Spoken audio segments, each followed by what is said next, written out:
Kamusta pong muli mga katambay? Nagbabalik pong muli. Ay inyong katambay, si Katambay Manong po. Magandang araw po, tanghali, hapon, gabi, madaling araw po sa ating lahat po mga katambay at sa inyo po. Sana po ay nasa mabuti po tayong kalagayan lahat mga kababayan. Ito po mga katambay, umpisa na po natin na komentuhan po natin itong pahayag po ng Pangulo sa kabila po ng talagang napakalaki pong nasalanta at naging problema po ang rehiyon po ng Bicol sa ating bansa. Nakita po natin at pumutok din po at talagang nahayag po ang mga politiko po sa ating bansa, lalo na po sa Bicol dahil po doon sa pumutok na napakalaking budget o pondo na nilaan, lalo-lalo po sa kanilang sinasabi pong flood control project po ng Bicol ay hindi po nakita at naramdaman ng mga taga Bicol mga katambay. Pero sa kabila nun, nagpaplano na naman po ang gobyerno. Ang gobyerno po ng Bagong Pilipinas po ay may plano naman po na tingnan at ayusin ang siyempre po flood control at siyempre yung mga sinasabing mga river po sa Bicol ay pinag-aaralan na naman mga katambay at panibago na naman po itong gastos ni Juan de la Cruz. Panibago na naman pong pondo, siyempre panibago na naman pong tax ang kailangan pong gamitin sa mga proyekto po ng Bagong Pilipinas ng Pangulong Marcos. Napakaganda po ng mga proyekto mga katambay. Hanggang salita lang po, pagkatapos i-release yung pera, bahala na po ang baha. Bahala na ang bagyo. Pag alis ng bagyo, wala na rin po ang pera ni Juan de la Cruz mga katambay. Pakinggan po natin ang pahayag ng Pangulo at komentuhan po natin mga katambay. Ipinag-utos ni Pangulong Ferdinand R. Marcos Jr. na muling pag-aralan ang Bicol River Basin Development Program para sa mas pangmatagalang solusyon sa baha. Narito ang report. Lubog pa rin sa baha ang ilang lugar sa Bicol Region dahil sa matinding pag-ulan dulot ng Bagyong Christine. Sinasabing 2 beses na mas marami ang ibinagsak na ulan ng Bagyong Christine sa ibinugang tubig ng Bagyong Ondoy noong 2009. Ang problema, hindi pa humuhupa ang baha sa ilang lugar sa rehiyon, may nagbabadya na namang sama ng panahon. Yun ang inaalala namin kasi may LPA pa na parating. Itong mga lugar, mga Batangas, mga Cavite, nawala kagad ang tubig. Dito hindi nawawala ang tubig. But that's the proverbial problem of the Bicol River Basin. Kaya kailangan talaga natin pag-isipan what are we going to do in the long term because you cannot expect any changes. Next time it rains, eto na naman tayo. Para tugunan ang posibleng pagbaha sa hinaharap, ipinag-utos na ni Pangulong Ferdinand R. Marcos Jr. sa Department of Public Works and Highways na muling pag-aralan ang Bicol River Basin Development Program. Proyekto ito ng ama ng Pangulo na si dating Presidente Ferdinand Marcos Sr. na layong tutukan ang mga proyektong infrastruktura sa mga kanayunan sa Bicol, gaya ng mga flood control, land consolidation at mga programang pangkalusugan mula sa pondo ng United States Agency for International Development, Asian Development Bank at iba pang international organization. Pero natigil noong 1986 nang magpalitang administrasyon. Despite some challenges, mukha namang naging malaking naitulong. Yun lamang, hindi natapos. We have to revisit it now. Iba na ang conditions ngayon. With the advent of climate change, now we have to focus specifically on flood control. The others, marami naman tayong mga plano for the rest of it. Makikipagtulungan ng DPWH sa Korea para gawin ito. Now, including the feasibility study for the flood control program, Mr. President. So by early next year, we'll be doing the detailed engineering design now of the river. Habang wala pa yan, magsasagawa ng desilting operation o pag-aalis ng burak sa mga pangunahing ilog sa Bicol para makatulong sa pagkolekta ng ulan. Titingnan din ang mga quarrying operation sa ilang probinsya na posibleng lumawak na at nakaambag sa matinding pagbaha. Kalezal Pardilia para... Ayan po mga katambay, nakita naman po natin. Narinig nyo po, may bago na naman pong plano. May bago na naman pong proyekto mga congressman, mga katambay. Nakita niyo naman po, may bago na naman po pera, mga katambay. Ang mga congressman, mga LGUs, mga katambay, mga kontraktor ng Bicol Region, mga katambay. Galing, ano? Bawal ang korap sa bagong Pilipinas. Bawal ang mga magnanakaw, mga katambay. Pero hindi man lang nabanggit ng Pangulo yung sinasabi po natin na ginastos na po ng 2022, 2023, 2024, mga katambay. Yung flood control na gumastos na po ang taong bayan, ang taxpayer, na hindi bababa po. Ayon po ito, ayon po ito sa mga senador, sa pangunguna po ni Villanueva at ng kapatid na si Amy Marcos, mga katambay, ang senadora. At sila po ang nagsabi po nito sa taong bayan, sa pahayag po sa mainstream media, siyempre po. 61.42 billion na po ang pondo po na nilaan sa Bicol, mga katambay, sa flood control project po ng gobyerno. Pero hindi man lang po ito nabanggit ng Pangulo na kailangan po ito habulin o imbestigahan itong proyekto na ito. Ngayon, may bago na naman po silang proyekto na kailangan daw pong buksan dahil yung ito raw po'y programa pa ng kanyang ama.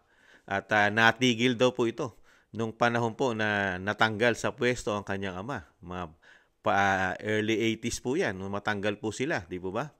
Hindi nagkakamali si Kama, mga 1986 or 7, di ba? Nung mapatalsik sila.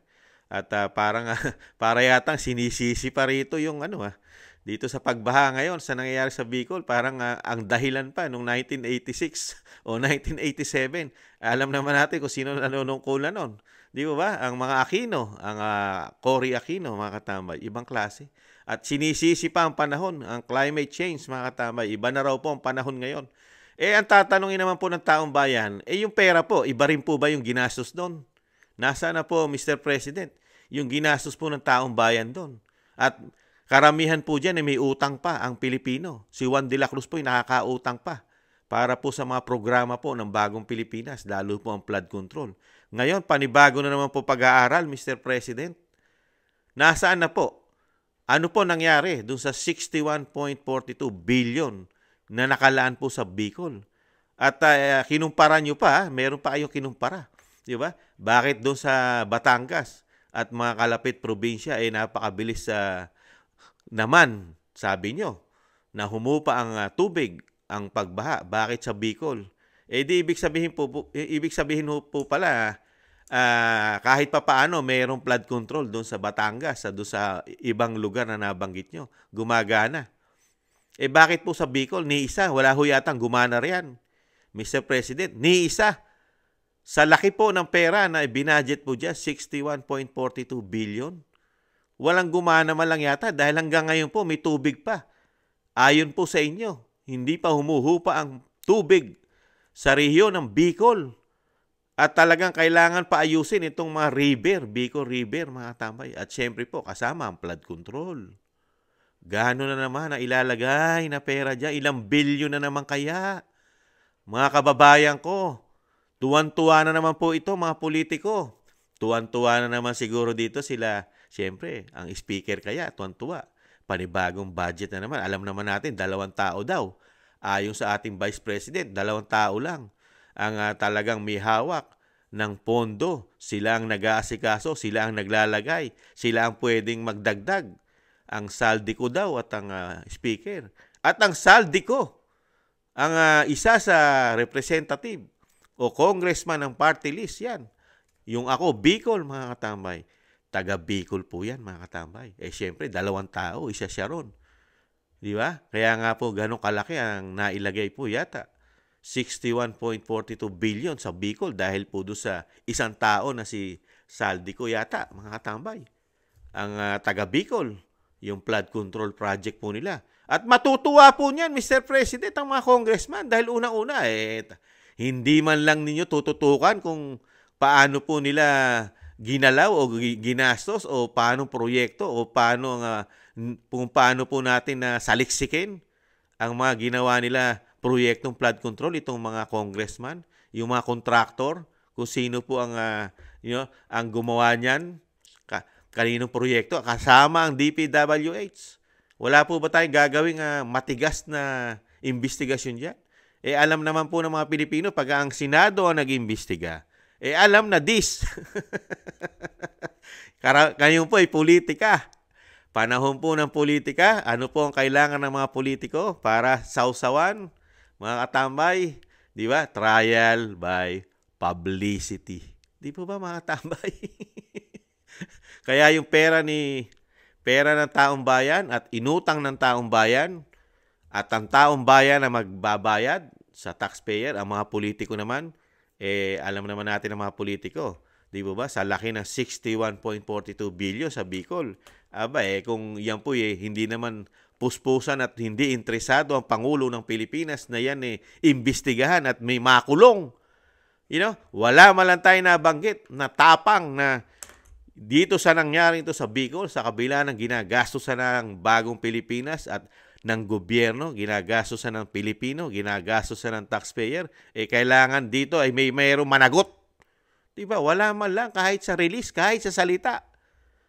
Wala man lang binanggit para sa mga Pilipino na yung pera na ginastos dyan. Wala man lang yatang diin na bawal ang korupsyon sa bagong Pilipinas. Pero ang Pangulo, wala man lang pananagutin natin yung mga gumawa niyan. Bakit nagkaganyan? Sobrang pagbaha at napakatagal bago humupa nito. Nasaan yung pinagmamalaki na proyekto ng mga congressman? Di ba? Ng DPWH. Nasaan na yan? Dapat, makarinig ka man lang sa isang Pangulo na may panghihinayang doon sa pera. Parang wala. Nada. Tapos ngayon, ang ipagmamalaki na naman at ipamumuka. May bago na naman siyang plano. May bago na naman silang naiisip na pagkakagastusan. At yung ginastos na ng Pilipino, ng taong bayan dyan, sa flood control na yan, na 2 taon na mahigit, ginastos na ng sobrang laki, wala lang sa Pangulo yun. Wala lang. Bali, wala lang yung pera na nawala. Yung perang nalusaw o perang nabaha. Pero hindi naman yata nalusaw at hindi naman yata nawala. Di ba? Kasi pagka babalik tanaw natin, mga katambay, yung sinasabi ni Pangulong Duterte, di ba? Malalaki daw po bolt yung mga korap na politiko, di ba? Yung mga korap, yung mga raten, yung mga bulok at korap na politiko, ang una raw ginagawa niyan, mga katambay, pag daw nagpagawa ng mansyon yan, nagpapagawa rin daw po ng malalaking bolt kasi hindi naman daw nila pwede ilagay sa mga bangko yan kasi mahabol. Kaya sa bolt. Kaya hindi naman nasayang yata. Ayon kay dating Pangulong Duterte yan. Dahil alam naman natin, napakagaling na presidente. At hindi po ganyan mag-handle ng situation. Hindi ganyan mag-handle ng situation ang dating Pangulong Duterte. Alam po natin yan kung paano siya mag-handle. Tingnan, panoorin natin mga katamay kung paano po, ibang-iba po. Ibang-iba ang liderato ni dating Pangulong Duterte, lalo sa pagbaha. Dito po, maraming namamatay po. Dito po sa pagbaha. Dito pa lang po kay Christine, hindi po bababa sa 100 na ang nadisgrasya diyan. Samantala kay dating Pangulong Duterte, talagang ibang Duterte talaga pagka talaga sila nagsilbi sa bayan, di ba? Kahit yung anak, kahit ang Vice President natin, mga katambay, kahit napakarami pong pula, yung mga detractors po, ng Vice President, talagang kung ano-ano po paninira, di ba?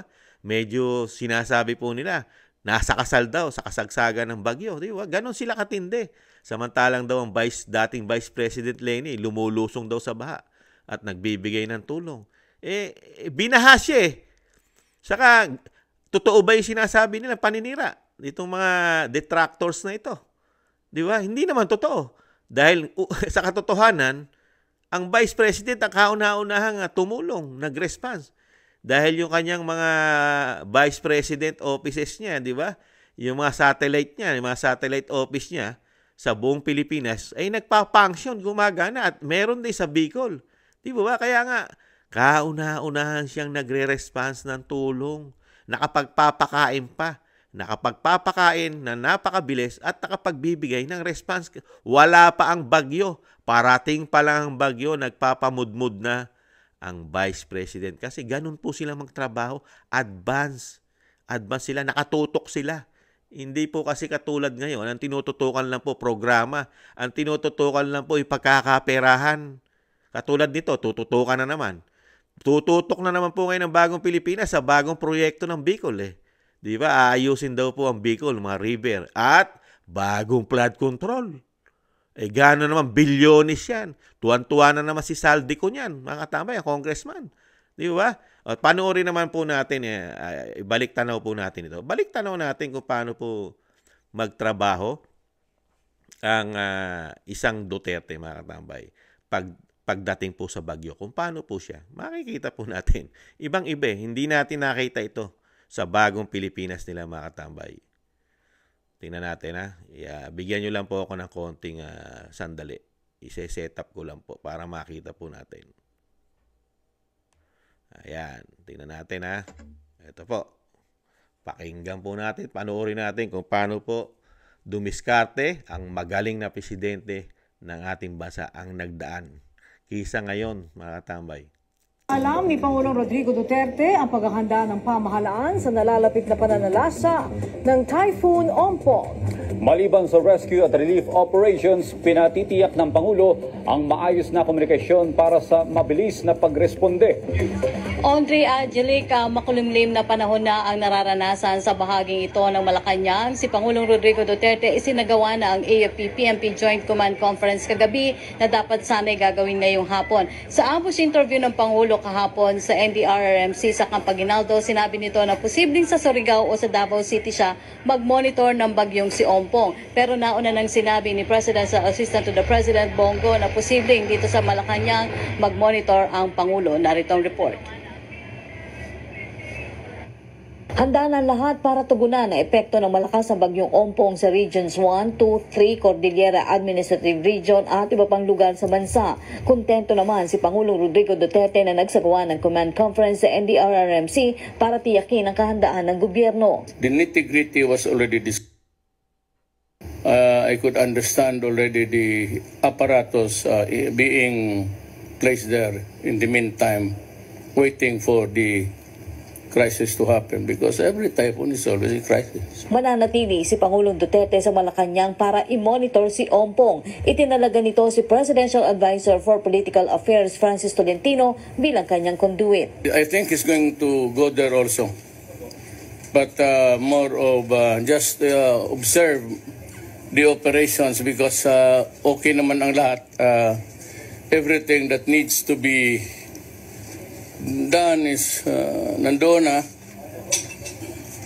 So all he has to do is to report to me the progress of the whatever is being presented by the typhoon there in those places. Inatasan rin ng Pangulo ang mga miyembro ng gabinete na magsiuwi sa kanilang probinsya para tulungan ang kanilang mga kababayang maapektuhan ng bagyong Ompong. Nais rin ng Pangulo na palakasin ng gobyerno ang epektibong komunikasyon sa panahon ng kalamidad. There is one line for all government agencies, including the Department of Defense.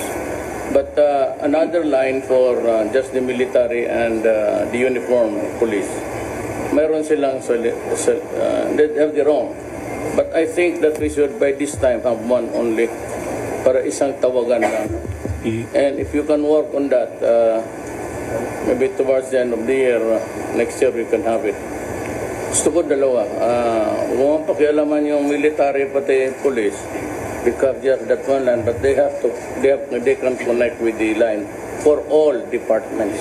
Sa kasalukuyan ay nakapreposition na ang mga relief assistance sa mga apektado ng bagyo. Sa tala ng NDRRMC, aabot sa mahigit 4 na milyong katao magiging biktima ni Ompong. Ikinasa na ng AFP ang lahat ng transportation at mobility assets sa rescue operations. Inatasan na rin ng Department of Finance ang Bureau of Customs na ipalabas ang nakumpiskang bigas at canned goods para ipamahagi sa mga apektadong lugar. Activated na rin ang Task Force Resiliency ng Department of Energy para sa mabilis na restoration ng power supply sa mga nasalanta ni Ompong. Ng Malacanang sa mga lugar na dadaanan ng bagyong Ompong na manatiling na Nakita niyo po, napanood niyo po mga tambay at narinig niyo kung paano po ang pagkakaiba ng isang Rodrigo Roa Duterte at Ferdinand Marcos Jr. Nakita po ba natin yung preparasyon na yan sa Pangulong Marcos Jr. itong nakaraang bagyo? Itong dalawang bagyo, di ba? Sino isa? Si Karina. Tapos ngayon si Christine. Ano po nakita natin sa ating Pangulo, mga tambay? Ano po nakita natin?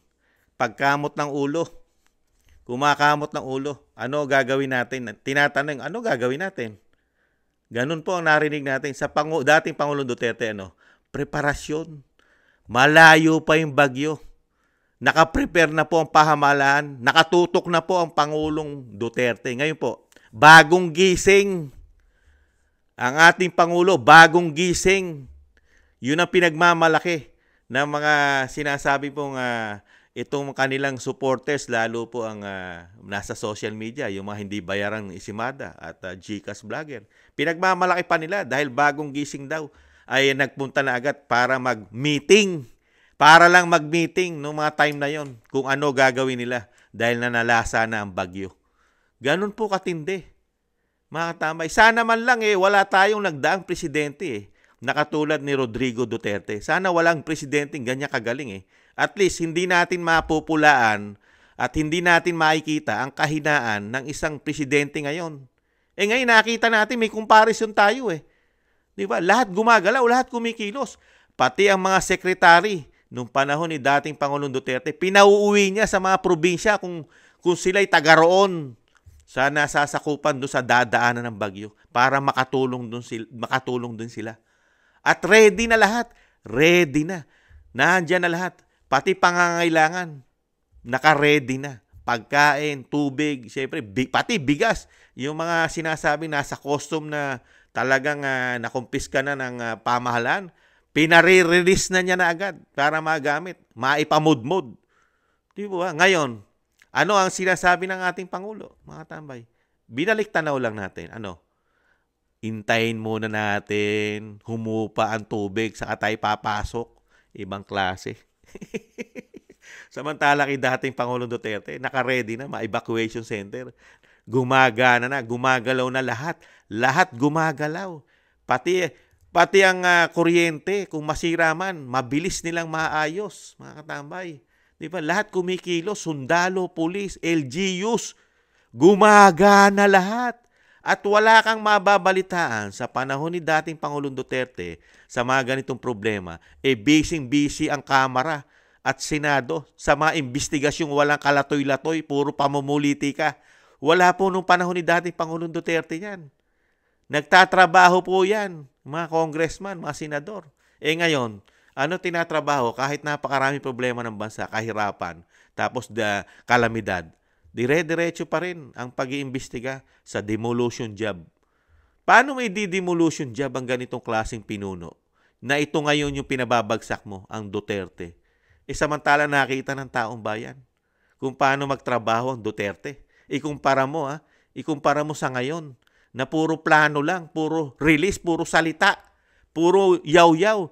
Tapos, ang masakit pa rito sa ating pamahalaan ngayon, komento na inyong lingkod, yung kanilang pinaplano, puro pera. Tapos, meron na silang ginawa na wala namang kalatoy-latoy, nasayang lang. Kasi meron na pong pera na inirelease ang taong bayan. Ginastusan na ng taong bayan ng 2 taon mahigit yung sinasabi nila ngayon na pinoproblema na naman at bago na naman silang proyekto dahil proyekto pa raw ito ng dating tatay niya. Biruin mo, yung proyekto ng tatay mo, bubuksan mo. Ibig sabihin, wala palang silbi yung ginawa ng proyekto mo. Kasi pinagmalaki mo yung flood control kasama Bicol dyan sa pinagmalaki mo doon sa 5,500 at marami pang tatapusin. Pero ngayon pa lang tayo ulit mag-uumpisa dahil ang nirelease mo sa mga Pilipino, yung proyekto ng tatay mo na dapat ituloy. Grabe. Nasaan na yung proyekto nila Saldico? At itong mga congressman, napakarami nito. Baka ito kulang pa. Ito, maraming congressman po sa Bicol. Wala pong proyekto ito. At kailangan tutukan pa yung proyekto ng tatay nyo. Nasaan yung 61.42 billion? Mr. President, nakatulad po ito. Ito, maraming congressman. Si Ricardo Co, si Arnie Puentebella, si Olga Araco at si Fernando Cabrero. At nako, ito mukhang kamag-anak po ito ng isang senador. Si Maria Bernadette Escudero, alam naman natin, may senador na Escudero.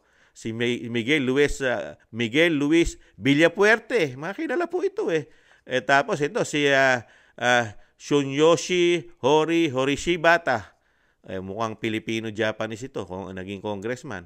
At si Luis Raymond Villapuerte, mukhang anak po ito.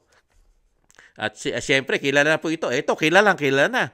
Ito'y tinubuan na po na ugat ito sa Kamara, sa Kongreso. Itong congressman na ito, tinubuan na po ito ng ulalo. Ugat. Inugat na po ito. At talagang napakatagal na po mambabatas ito. Si Edsel Lagman.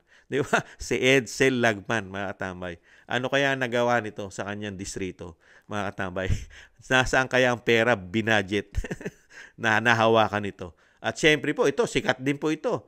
Itong isang congressman ito, si Joey Salceda, di ba?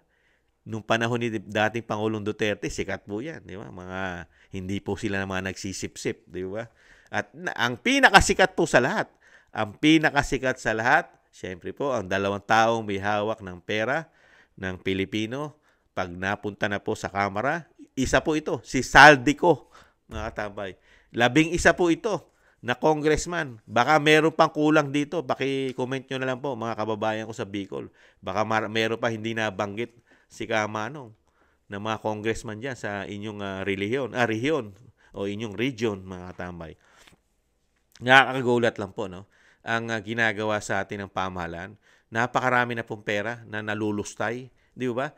Yung sinasabi nga po ng mismong kapatid, di ba? Si Amy Marcos, na gumagastos na po magmula na umupo ang Pangulong Marcos Jr. at nagkaroon po ng pondo ang bagong Pilipinas nila.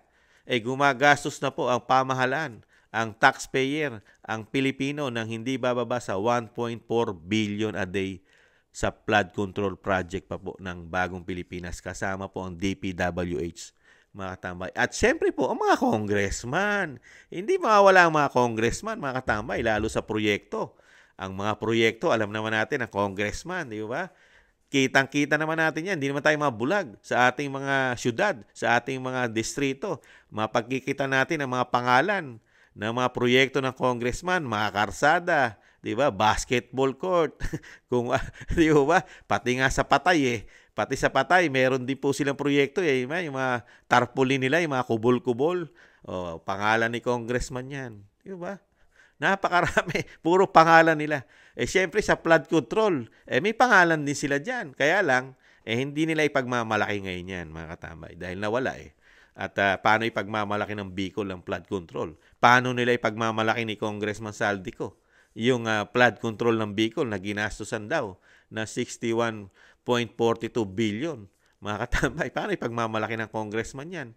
Di ba? Tapos ngayon, sa kabila ng napakalaki ng pera ang inubos, wala man tayo narinig. Yun nga sinasabi ko. Ano narinig natin sa Pangulong Marcos Jr.? May narinig po ba tayo, mga katambay, na pananagutin niya ang mga salarin? Bakit nagkaganyan ng Bicol? Meron akong proyekto dyan. May proyekto gobyerno riyan. Nada. Mukhang kampi-kampi. Hindi kaya magkakasangga, magkakadikit, hindi pwedeng mag-iwanan. Ganun po ba? Walang maiiwanan politiko sa bagong Pilipinas. Basta tayo, magkakasangga tayo. May proteksyon kayo. Kahit ano gawin sa gobyerno, kahit makapalpak-palpak yan, walang problema. Dahil meron tayong bagong proyekto diyan. Meron tayong gagawin. Kahit na wala ang pera ng bayan diyan, wala. May pera pa bayan at pwede pa tayong mangutang. May magpapautang pa sa atin. Kaya hindi tayo mawawala ng proyekto, hindi tayo mawawala ng pera. Dahil ang mga Pilipino ay tuloy-tuloy ang pagtatax niyan. Hindi naman mawawala at hindi mababaldado ang gobyerno dahil ang mga Pilipino dire-diretso ang pagbubuwis, mga katambay. Kaya tuwan-tuwa po ngayon. Tuwan-tuwa po ang mga politiko ngayon, mga katambay, sa ating bansa. Sa panahon po ngayon ng bagong Pilipinas, komento na inyong lingkod. Tuwan-tuwa po sila. Nagdiriwang po ngayon ang mga politiko. Dahil po, Sa bagong Pilipinas, bawal ang kurap, bawal ang magnanakaw, bawal ang mandarambong, bawal ang drogista, bawal ang droga. Lahat po ng bawal, mga katambay, nasa bagong Pilipinas na. Pero, kitang-kita ng mga Pilipino, yung mga bawal na bawal sa bagong Pilipinas. Mukhang hindi naman natutupad, mga katambay. At nakita rin natin, mga katambay, kung anong klase po meron tayong Pangulo ngayon, mga katambay. Nakita natin, Bagyo pa lang, Bagyo pa lang, nakita mo na kung ano ang difference, kung ano ang pagkakaiba ng dalawang pinuno, yung nagdaan at yung bago. Di ba? Kung tatanungin nyo si Kamanong, mas gustong-gusto ni Kamanong yung dati. Mas gusto ni Kamanong. Okay yun, yung dati. Kahit yun palamura at sinasabi nila na bastos ang bibig. Pero nakikita mo ang trabaho sa Pilipino. Mabibilang mo lang sa daliri mo, sa 10 daliri mo. Napakahirap pa na merong madisgrasya. Samantala ngayon, ang disgrasya, mga katambay. Dahil nga, bagong gising Kaya, ang mga Pilipino, walang paghahanda. Pati ang mga LGUs ngayon, ang mga departamento ng ating gobyerno, tulog. Pati ang mga congressman sa mga distrito nila, busy. Kaya ngayon, ano nangyayari sa bansa natin? Marami pa tayong mararanasan. Pagka ganyan po ang liderato natin ngayon ng pamahalaan, marami pang mararanasan ang ating mga kababayan. Lalo po siyempre, yung mga kababayan natin nasa laylayan, yung mga mahihirap, di ba? Yung mga kasama na tayo ron. Lahat tayo, walang exemption, walang exempted dyan. Lalo sa binibigay po ng ating Panginoon. Siyempre po, yan po, kalikasan po yan. Kaya kailangan na lang po natin ngayon, pagka ganyan po ang pamahalaan natin, nakulang sa paghahanda at mukhang hindi yata sanay sa mga ganyang problema. Dahil alam naman natin, ang Pangulong Marcos napakayaman tao. Hindi naman po dinanas na bahain, magutom, mauhaw. Hindi niya naging problema sa buong buhay niya yan, mga katambay. Dahil umulan man at bumagyo, sitting pretty, napakasarap ng buhay. Unang-una, napakaraming bahay. Sobrang daming bahay ng Pangulo. At may pumuputok pa nga dyan, mga katambay. May pumuputok pa. Ano pumuputok? May mga bahay raw pong napagawa. Yung iba naman daw, sabi ng ating mga subscribers, gawa na yung bahay. Ginagawa pa ulit para lalong gumanda pa, mga katambay. Ganun po katindi ngayon. Sa ating bagong Pilipinas, mga katambay. Talagang makikita mo yung karangyaan ng buhay ngayon ng mga politiko sa panahon po ng bagong Pilipinas. Di ba? Nakikita natin, sa kamera pa nga lang, nakita nyo yung mga congressman doon, ang mga sasakyan. Daig pa mga celebrity. Di ba? Lalo yung isa, di ba? Yung dalawa na lang, dalawahin natin. Lalo yung isa, yung yaw-yaw ng yaw-yaw. Si Abante, grabe pala sasakyan yan. Grabe rin pala ang mga luxurious niyan. Magmula sa kanyang kasuotan hanggang sa sasakyan. At ganun din yung binabaha rin po na maraming flood control project. Diba? Sa Marikina, yung si Kimbo, grabe pala yan. Ang sasakyan yan, grabe. At grabe rin ang gamit, Talagang hindi mabibili ng isang pangkaraniwang politiko yan. Kung hindi ka kurap yata. Diba? Milyones ang mahalaga. Milyones. Grabe, no? Ibang klase. Ano kasi ngayon, buffet. Buffet kasi mga katambay. Kaya nakakalungkot po. At least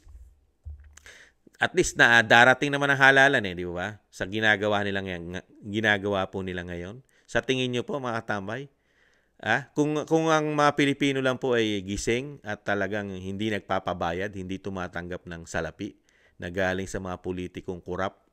Dahil alam naman natin ang bansa natin talagang pagdating sa politika lumalabas ang sinasabing vote buying. Kung matalino lang po ang mga kababayan natin, hindi po magkakaganito ang ating bansa. Dahil hindi naman natin pinapalitan yung mga kurap Hindi natin pinapalitan yung ang tinatrabaho lang pera ng bayan. Ang tinatrabaho, hindi naman yung ikabubuti ng bayan. Hindi naman ikabubuti ng Pilipino. Ang tinatrabaho lang yung pondong darating every 12 months. Di ba? Kung papalitan lang natin yan, baka maging progresibo pa ang ating bansa. Kaya lang, sila rin Yang mga congressman na yan, sila rin. Kasi natuto na eh. Nakahawak na yata ng sobrang laking pera. Kaya naging cancerous na. Hindi na nila kayang gamutin yung kanilang cancer, di umano sa pagnanakaw. Di po ba mga katambay? Kaya nakakalungkot po.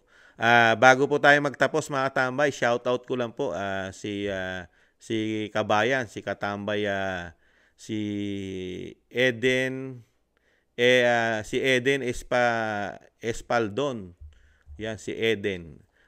Eden Espaldon, shoutout sa iyo. Maraming salamat po. Kabayan, Katambay, maraming salamat sa iyo, Eden Espaldon. Ingatan nawa po. At ilayo rin po kayo sa anumang sakuna o anuman sakit. Siyempre po, ingat po kayo. Eden Espaldon. Maraming salamat po, Kabayan Eden Espaldon. Ingat po kayo palagi. Muli po si Kamanong po, nagpapasalamat po siyempre sa mga gusto po ng ating maliit na tambayang makabayan sa YouTube at TikTok. Thank you rin po mga katambay sa inyong lahat, lalo po sa mga nagla-like, share, and subscribe at mga nagko-comment. Mabuhay po tayong lahat. Mabuhay po kayo mga katambay. At mag-ingat po tayong palagi. Muli po si Katambay Manong. Sa muli po mga katambay, ingatan nawa. Bye-bye.